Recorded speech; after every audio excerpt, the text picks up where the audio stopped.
बोलो श्री प्राणनाथ प्यारे की जय, सदगुरु महाराज की जय।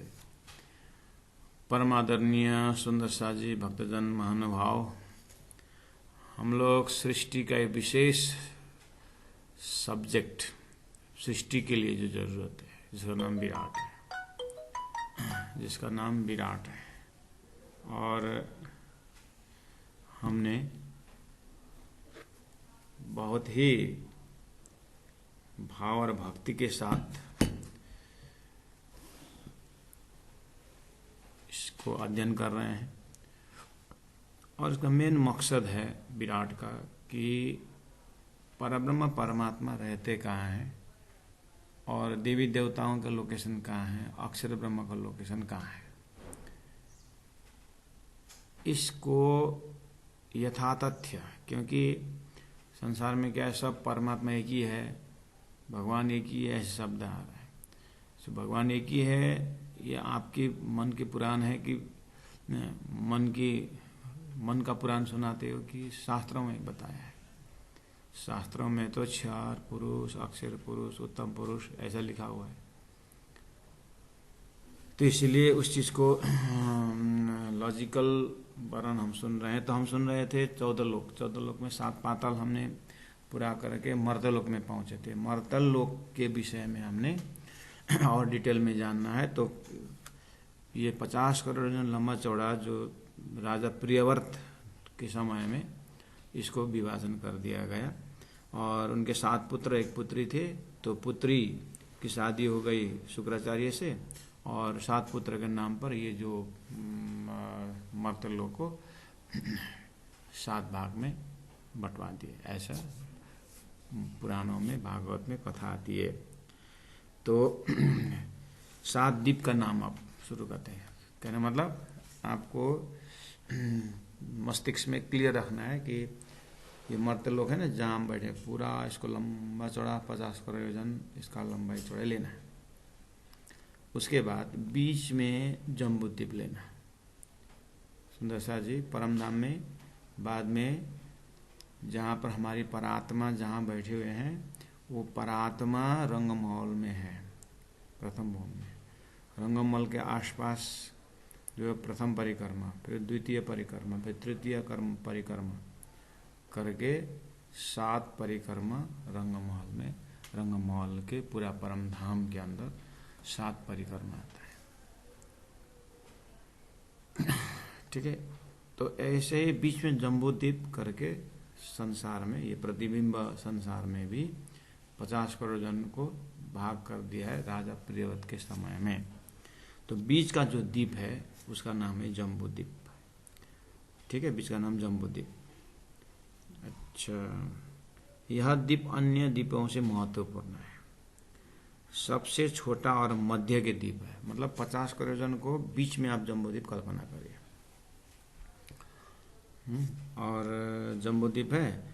इस द्वीप में एक अति बड़ा जामुन का वृक्ष है।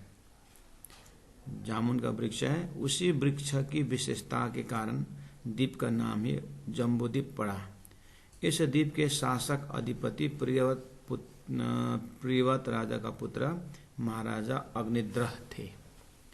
इस द्वीप का राजा मतलब अधिपति, शासक, क्योंकि राजा ने मर्तल लोक को 7 द्वीप में बांट दिया ना, तो 7 द्वीप में एक द्वीप का राजा, क्या उसमें जम्बू का जो वृक्ष है उसके नाम पर ये जम्बू द्वीप बन गया है। सुंदर साथ जी भक्तजन महानुभाव, लगता होगा कि 50 करोड़ जन लंबा चौड़ा को 7 भाग में। तो कहते हैं कि राजा प्रियव्रत ने रथ घुमाया, पूरा अपना रथ को परिक्रमा किया। तो जहाँ जहाँ रथ का पहिया जहाँ पर पड़ा वो समुद्र बन गया, और 2 पहिया के बीच में जमीन जो भाग था वो द्वीप बन गया, ऐसा वर्णन है। और ये सुनकर के आश्चर्य लगता है कि कितना बड़ा रथ था होगा, जो 2 पहिया, कितना बड़ा पहिया था, वो खींचने वाला घोड़ा कितना बड़ा था होगा। लगता है ऐसा, ये दैविक शक्ति से काम होता है।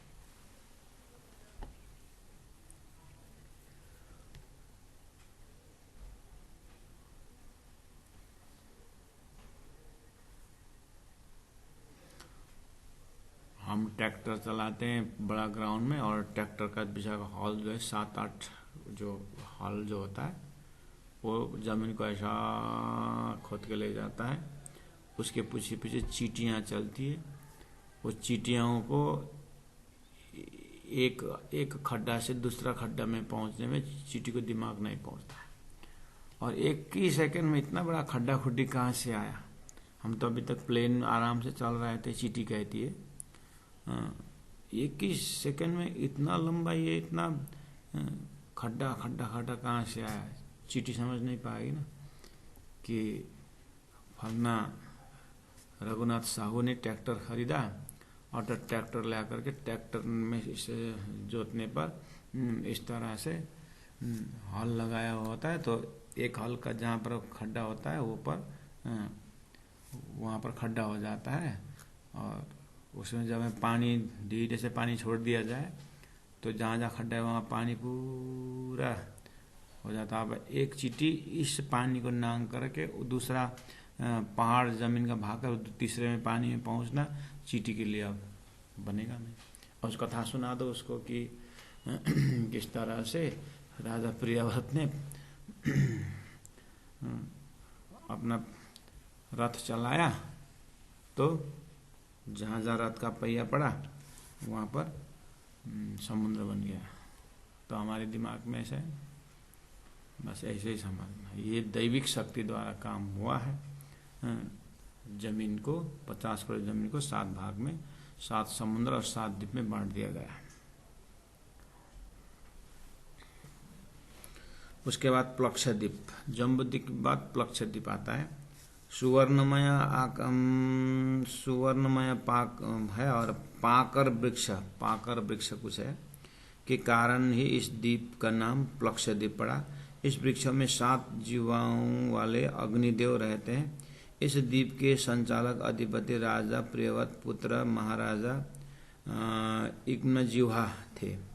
उसके बाद आता है शाल्मली द्वीप। इस द्वीप के एक बड़ा भारी सेमर का झाड़ है। उस झाड़ में पक्षी राज गरुड़ निवास करते हैं। इस द्वीप के अधिपति संचालक प्रियव्रत पुत्र राजा यज्ञवाहु थे। उसके बाद आता है कुश द्वीप।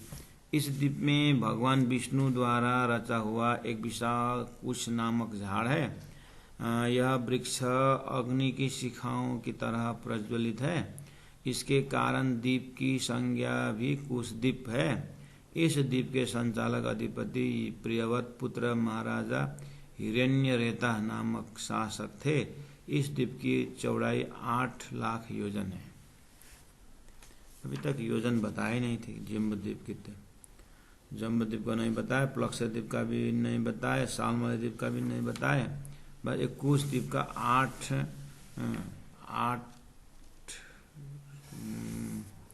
इस द्वीप के चौड़ाई 8 लाख योजन बताया। तो एक काम करें, द्वीप का और पानी का भाग है ना, आपको मर्तलोक पाताल में 3:1 था ना, पानी का भाग 3 और जमीन का भाग 1 था। हमारे शरीर में 4 भाग में 3 भाग पानी 1 भाग जमीन है ना, यही फॉर्मूला लगाना पड़ेगा यहाँ पर। तो यहाँ 1 लाख जम्बूद्वीप का लंबा चौड़ाई 1 लाख होता है। कुछ 1 लाख हुआ तो पानी का जो लवण समुद्र जो घेर गया तो उसको 3 लाख होता है। अब डबल करते जाइए। द्वीप के बाद जो द्वीप आता है 1 का 2, 2 के बाद 4, 4 के बाद 8। तो जम्बूद्वीप का लंबा चौड़ा 1 लाख हुआ समझो। तो प्लक्षद्वीप का नेचुरली 2 लाख हुआ, और शाल्मली द्वीप का 4 हुआ, और नेचुरली कुश द्वीप का 8 लाख हो गया ऐसा। और ऐसे लवण समुद्र का 3 लाख होता है, और लवण समुद्र 3 होता है, और उसके बाद लवण समुद्र के बाद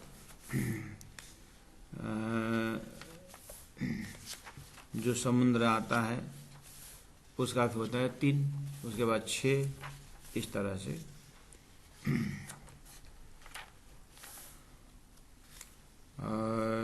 जैसे पेज नंबर 29 में रखा हुआ है, मर्त्यलोक के जम्बूद्वीप है, फिर उसको घेर कर लवण समुद्र है, उसके बाद प्लक्ष द्वीप है, उसको घेर कर इक्षुका समुद्र है, इक्षुक समुद्र के बाद शाल्मली नामक द्वीप है। इस तरह से दिया हुआ है। और आपको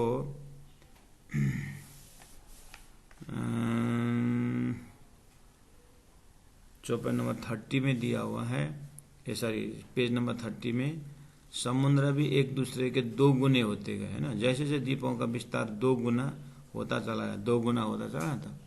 एक शुरू का द्वीप का नाम चौड़ाई 1 लाख योजन, तो दूसरा वाला 2 लाख, फिर तीसरा वाला 4, ऐसे 5 लवण समुद्र सुधा 3 से, 3 का डबल 6, 6 का डबल 12, 12 का 24, इस तरह से 24 का 48, इस तरह से जाता है डबल डबल। वो भी पेज नंबर 30 में व्याख्या आ रहा है। तो अभी हम कम से कम पहला क्या करना चाहिए, मर्त्य लोक को हमें 7 समुद्र और 7 स्वर्ग में विभाजन करना चाहिए।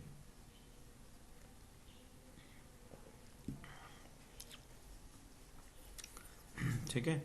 और 7 पहला 7 द्वीप का नाम, जम्बूद्वीप, प्लक्षद्वीप, शाल्मली द्वीप, कुश द्वीप तक हम गए ना। उसके बाद क्रौच द्वीप, इस द्वीप में बड़ा भारी अति विशाल क्रौच नामक पर्वत है, उसी के कारण इस द्वीप का नाम क्रौच द्वीप रखा गया। यह द्वीप अग्नि की भांति दीपायमान है। इस द्वीप के संचालक अधिपति प्रेवत महाराजा पुत्र घृतपृष्ठ थे। इस द्वीप की चौड़ाई 16 लाख योजन है, ऊपर का 8 हुआ तो डबल 16 हो गया। उसके बाद है शाक द्वीप, उसके बाद आता है पुष्कर द्वीप। देखिए शाक द्वीप में, इस द्वीप की चौड़ाई 32 लाख योजन है। यहाँ के संचालक अधिपति महाराजा प्रियव्रत पुत्र महाराज मेघातिथि थे। इस द्वीप के विशाल विचित्र गुण वाला शाक नामक वृक्ष है। यह वृक्ष अति मनमोहक और सुगंधदार है। इस वृक्ष की सुगंध से सारे द्वीप महकता रहता है। और इस झाड़ के गुण भी यथा नाम तथा गुण युक्त होने से द्वीप का नाम भी शाक द्वीप हुआ। उसके बाद है पुष्कर द्वीप। यह द्वीप 7 द्वीपों में से सबसे बड़ा और दूर का द्वीप है। इस द्वीप की चौड़ाई 64 लाख योजन है। इस द्वीप में अग्नि शिखाओं के समान सुवर्णमय लाखों पंखुड़ियों से यह पुष्कर अर्थात कमल है। यह कमल नाल पाताल स्थित शेषशाही भगवान के नाभि प्रदेश से 1.5 लाख योजन ऊपर आकर यहाँ खिला है। इसको ब्रह्मा जी का आसन मानते हैं। इसी कमल के कारण इस द्वीप का नाम पुष्कर द्वीप रखा गया है। इस द्वीप के अधिपति शासक प्रियव्रत पुत्र महाराजा विटिहोत्र थे। इस तरह से अभी तक आपने क्या मर्त्यलोक को 7 द्वीप में बांट दिया और द्वीप का नाम याद हुआ तो अच्छी बात है। और वृक्ष से और पर्वत से इसका नाम बना हुआ है। उसके बाद एक एक राजा प्रियव्रत का लड़काओं का नाम रख दिया है। बस इतना होने से मर्त्यलोक का मोटा मोटी दिखाई दे रहा है।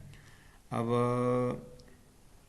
उसका द्वीप तक हुआ ना, अब उसके आगे भी उक्त प्रकार बांट देने पर भी बहुत काल तक उनके पुत्रों के अधीन रहे, किंतु अन्य सभी द्वीपों के वे दिव्य गुण और दिव्य साधन जो देवों के अनुकूल थे समस्त धीरे धीरे देवों के साथ ही चले गए। इन बातों का वर्णन भागवत का 5वें स्कंद में बड़े विस्तार के साथ किया गया है।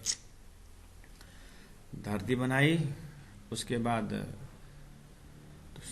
दैविक दिव्य शक्ति से संचालन हुआ। अब जैसे मानव जीवन जो आ रहा है उसके लिए अब ये बड़ी बड़ी शक्ति नहीं रहेंगे करके राजा प्रियव्रत ने उसको 7 भाग 7 समुद्र में 7 जमीन 7 द्वीप और 7 समुद्र में बांट दिए और द्वीपों का नाम हमने लिया। अब इस मर्त्यलोक के मध्य में जम्बूद्वीप है और फिर उसको घेर कर लवण समुद्र है। उसके बाद प्लक्षद्वीप, उसको घेर कर ईशु समुद्र। इस समुद्र के बाद शाल्मली नामक द्वीप, उसको घेर कर सूरा का समुद्र, उसके बाद कुश द्वीप, उसके घेर कर घृत का समुद्र, उसके बाद कौच द्वीप, कौच नामक द्वीप है, उसको घेर कर के दधी का समुद्र, उसके बाद शाक द्वीप, उसके घेर कर क्षीर का समुद्र, उसके बाद पुष्कर द्वीप, उसको घेर कर मीठे जल का समुद्र। देखिए पुष्कर द्वीप के बाद भी उसको घेर कर मीठा जल का समुद्र फिरा है, हवा है। उसके बाद सोने की भूमि आती है। सोने की भूमि के बाद लोकालोक पर्वत आता है, जिसकी चौड़ाई 12.5 करोड़ योजन है। लोकालोक पर्वत दिव्य परम धाम में इस तरह से 7 परिक्रमा करते करते लास्ट का जो बड़ीरांग है, यहाँ पर बड़ीरांग का चौड़ाई 12.5 करोड़ है। ऐसे ही यहाँ पर अंतिम में लोकालोक पर्वत, जिसका चौड़ाई 12.5 करोड़ योजन बताया है। उक्त 7 द्वीप और 7 समुद्र एक दूसरे की अपेक्षा 2 गुना होते चले गए हैं। जैसे जैसे द्वीपों का विस्तार 2 गुना होता चला गया, उसी प्रकार समुद्र भी एक दूसरे के 2 गुने होते चले गए। इन सब के मध्य भाग में जम्बूद्वीप स्थित है। बीच में जम्बूद्वीप है, लवण समुद्र। इस तरह से समुद्र द्वीप होते हुए फैल गया। तो ये कवर करेगा 50 करोड़ योजन लंबे चौड़े प्रकाश करेगा। उसमें पानी का भार कितना, जमीन का भार कितना, सोनानी भूमि कितना, और मीठा जल का समुद्र कितना। उसके बाद अंतिम वाला दे दिया लोकालोक पर, उसका चौड़ाई 12.5 करोड़। तो परम धाम में बड़ीरांग 12.5 करोड़। डिजाइन ऐसे ही जाएगा, लेकिन ये झूठा है वो सच्चा है, उतना याद। इसलिए झूठा हम को देख करके उस सच्चा को अनुभव करने के लिए ये सारा मेहनत ब्रह्म मुनियों ने किया गया है। बोलो श्री प्राणनाथ प्यारे की जय। सुंदर साथ जी आज इतने रखेंगे, और अब समय आने पर फिर हम जम्बूद्वीप को घेर कर जो 7 समुद्र और 7 द्वीप आए हैं, वे सब ब्रह्मांड के अंडा कठा की तरह गोलावृत चारों ओर से ऊपर की ओर 2-2 गुना बढ़ती चले गए हैं, तथा स्वर्ग के साथ जा मिले हैं। यह विस्तार पूर्वक मर्तलोक में ही गिना जाता है। ये वाला प्रसंग पेज नंबर 30 का जो 3rd पैराग्राफ जो है, वो फिर हम नेक्स्ट बैठक में करेंगे। बोलो श्री प्राणनाथ प्यारे की जय। प्रणाम।